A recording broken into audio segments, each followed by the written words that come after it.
मनसे नेते अमित ठाकरे 2 दिवसाच्या नागपूरच्या दौऱ्यावर आहेत आणि या दौऱ्यादरम्यान अमित ठाकरे यांनी आकांक्षा चतुर्वेदी यांच्या कुटुंबियांची भेट घेतली। नीट पेपर फुटीनंतर आकांक्षा चतुर्वेदीनं जीवन संपवलं होतं। अमित ठाकरे यांनी आकांक्षा चतुर्वेदीच्या कुटुंबियांची विचारपूस केली। निर्लज्जपणे सरकार चालवलं जातंय, कुटुंबियांना न्याय मिळालाच पाहिजे अशी मागणी यावी अमित ठाकरेंनी केली आहे।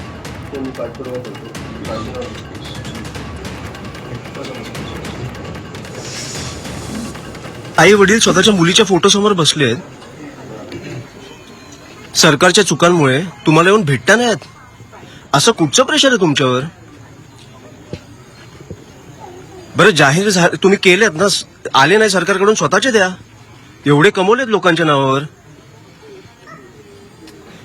विकृत परिस्थिती तुम्ही आणून ठेवली आहे सरकारने। मला वाटतं की हे अतिशय चुकीचं आहे आणि हे उत्तरं त्यांनी दिलीच पाहिजेत। वर जाऊन परिस्थिती बघा।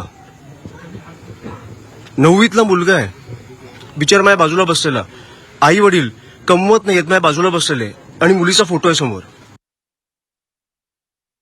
निर्लज्जपणे सरकार चालवत आहे। नीट पेपर फुटीनंतर किती कठोर शिक्षा होईल ह्याच्यावरती आता सरकार बोलतंय। नीट पेपर फुटी नाही होणार ह्याच्यावरती कधी बोलणार आहात आपण?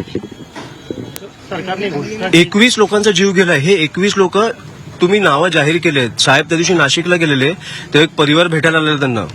त्या मुलाचं नावच त्या लिस्टमध्ये नाहीये ज्यांनी आत्महत्या केली आहे। असे अजून किती असतील देशभर?